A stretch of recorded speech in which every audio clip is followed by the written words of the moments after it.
Good afternoon, ladies and gentlemen. My name is Dr. McStee, and welcome to a quick look at Atlantic Fleet. So, this is a World War II era game.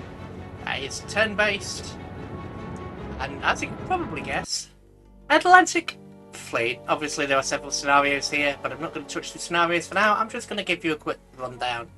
So, obviously, you can play as the Axis, or you can play as the Allies, and the Allies have quite the range of ships. They have troop transports, tankers, freighters, large freighters. They have submarines.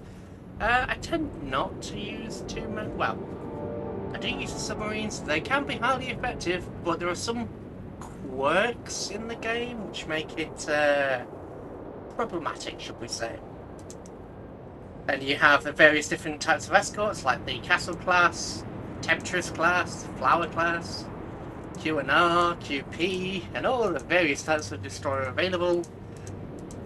And all the types of destroyer, yeah.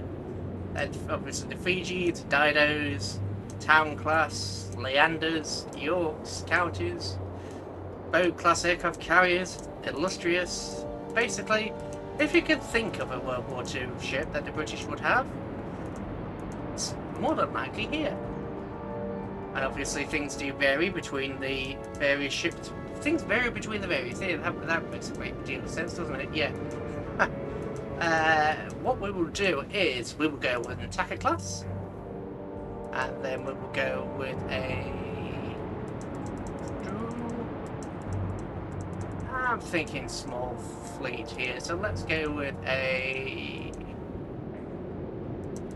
I don't have too many ships in the battle because I only want this to be a quick look at the game. I don't want this to be sort of a couple of hour long video, so let's do that, and let's face against the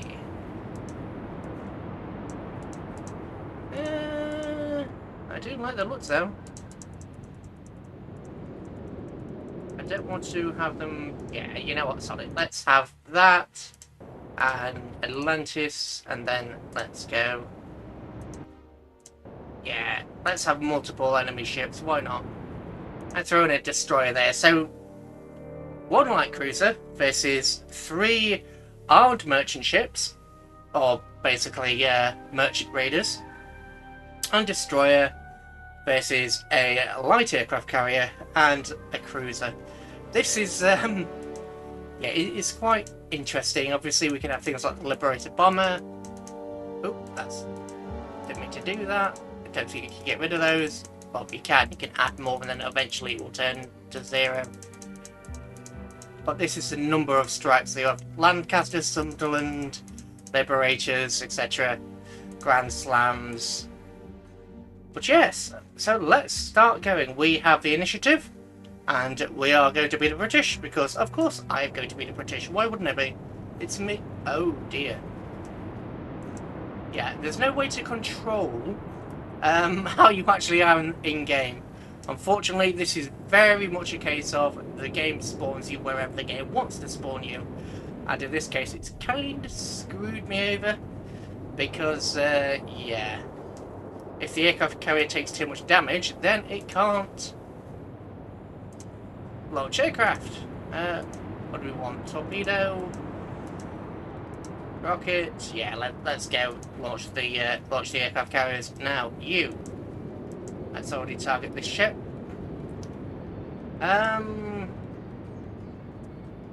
Actually, let's target this guy. Oh, I can't make up my mind. Right, let's click back on here. It is very much a case of you just have to click the buttons to watch the ships go. Click the buttons, you have to just click on the actual ships to try and target them. And yes, it can be a pain in the backside to try and find them, especially if they're like that guy, who I've now spotted, and so I've changed my mind. I want to target him. Oh, have I? Ah! This is the problem with this game decisions. Right, then we move. Obviously, we have a choice between armor piercing, torpedoes, or high explosive. Let's go with the high explosive. The game is suggesting an elevation of 7.7 now. An elevation of 7.7. If we scroll down here, we can actually give a look and see 7.7. This is just an estimation, by the way. This is using your rangefinder, so this can be wrong. And if you take damage, this could be very wrong. Obviously, this decides whereabouts on the ship you want to hit. This is a narrow or a widespread. Let's go with a widespread for now. You can obviously plot things on the map. Go back to global. A couple of shots in the waterline. Oh, what the hell? I thought that missed. But yeah, the carrier still has its aircraft on the deck. That means the aircraft themselves haven't actually been destroyed. If they take too much damage to the deck, you can lose your ability to launch aircraft. And the strike that you just made, it's very possible for them to no longer be a thing. So the aircraft are ready. Now we get to launch those 4 aircraft. Obviously, there's more on the deck, but we only get to launch 4, which is, you know, a thing. Let's continue just to travel on. Obviously, this ship is faster than the transport, so its range will have gone up. Let's call this 7.9. It's taking heavy damage. It's not quite dead yet. Oh, that's that corrected. Penguin is sinking. Yeah, now the carrier's in trouble.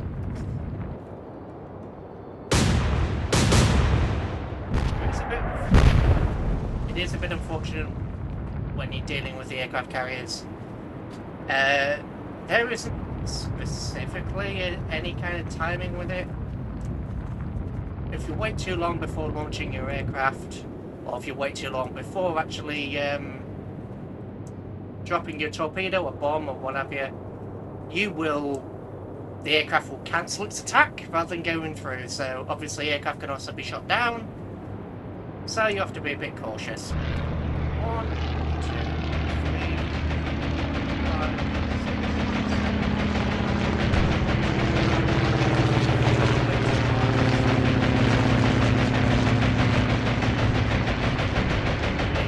6. It won't go on for very long.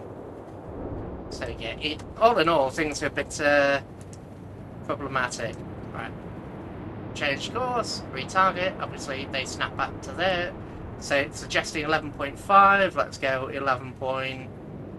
Let's go with 11.7. That's not the money.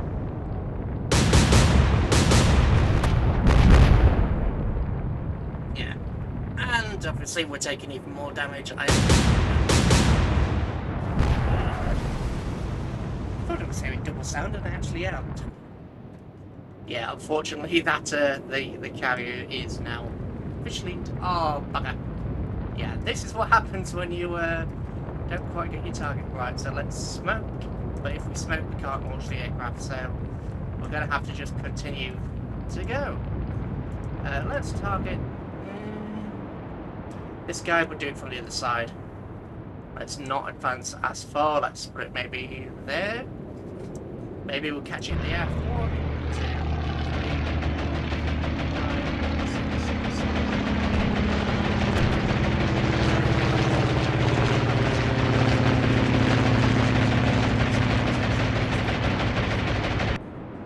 Find, at least when I'm going sort of 90 degrees to the target, normally 10 seconds is good enough, but again, it can change.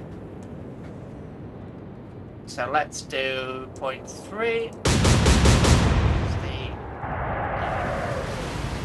Yeah, see, with 2 points on the range. If you lose the carry, you lose the ability to. So yeah, carrier obviously is not in a good way. Torpedo.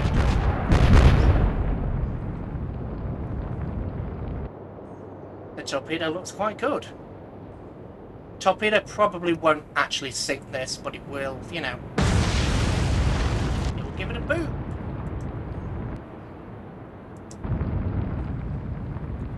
Let's, obviously if you change the angle of attack, then the ship itself, then the torpedo itself changes. The timing changes. Sorry, that's what I'm trying to say.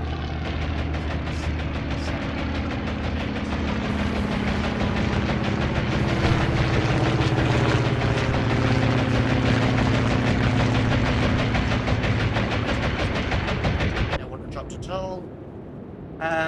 Let's go 20 degrees or whatever degrees it is. 11.5 it says, so let's go 0.6.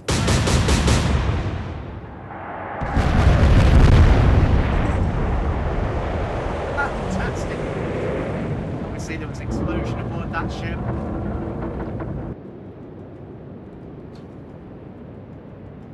I think both of them might be sunk.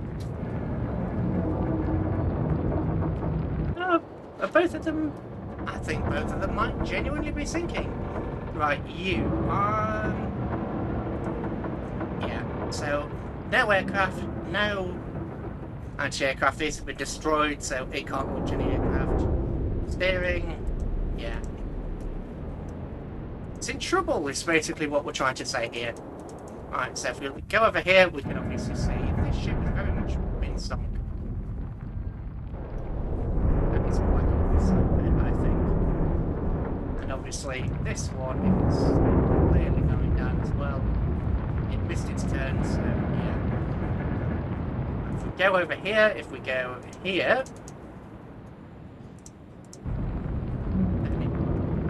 with that, it brings us to the target. Now, obviously, trying to get a torpedo to hit a destroyer is about as complicated as you would imagine. Especially since destroyers turn quite sharply. This guy's in a turn now, so I'm going to angle it maybe that way. Bring it about there. Perhaps. Let's try. 1, 2, 3, 5.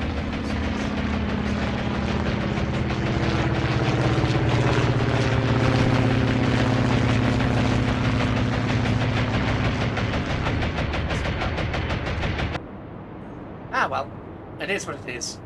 You also, let's try and retarget the dido is that way, so the enemy is that way, that's fine. Let's bring you over here.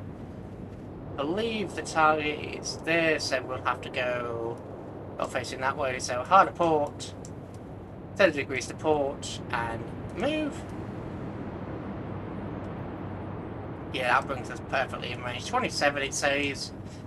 So let's, the other mouse, the left mouse buttons to obviously torch the right mouse button. It's all the other bits.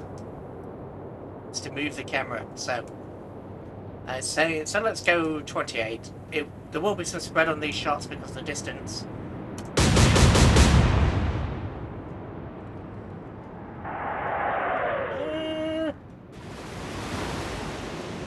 I was wrong, the rangefinder. Oh, actually, never mind. Okay. We hit something important. We obviously hit a magazine.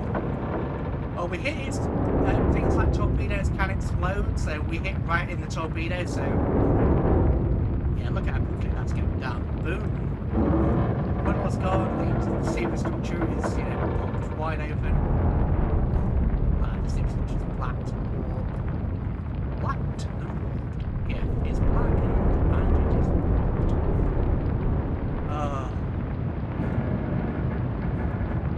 Obviously, this is turn-based, so there is no time acceleration. But, yeah.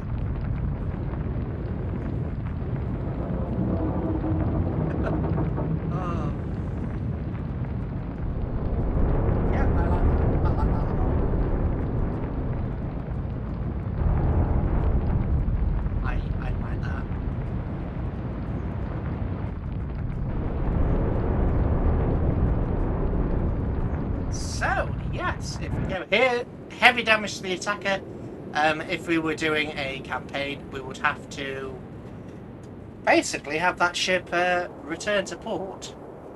But we're not, so yes. that was an interesting fight. We could very much could have lost that. Obviously, we didn't. But yes, so that was just a quick look at Atlantic Fleet. I don't plan on doing a series on this anytime soon. I might do in the future, because Atlantic Fleet is it is a bit of fun.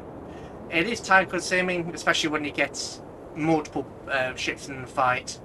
I think there's more than 10. You can just keep piling and piling on the ship, so you can get really some quite significant battles going on. Obviously, it's all turn-based, so you take your turn, and then the enemy goes through their entire turn, rather than one on the other. So it does take a while. Anyway, that's going to be it for me. So thank you very much for watching. I've been Token McSee. This has been a quick look at Atlantic Fleet, and goodbye.